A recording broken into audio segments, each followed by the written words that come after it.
Good morning. So lettuce harvest. Hindi ko alam bakit bansot tong isa. Pero yung mga kasing batch naman niya ay ganito kalalago. Tiyan.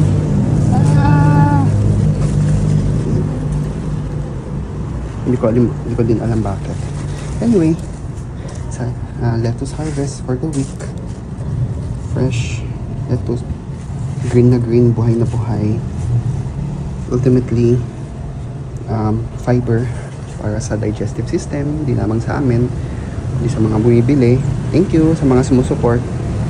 And syempre, sayang din, #side hustle. Yung kitang kabuhayan. Kalaman naman gano'ng kalaki ang profit ko. Maliit lang profit ko, but at least positive, somehow, positive ang cash flow dala ng lettuce. So, hindi naman masama sumubok din ng mga side hustle.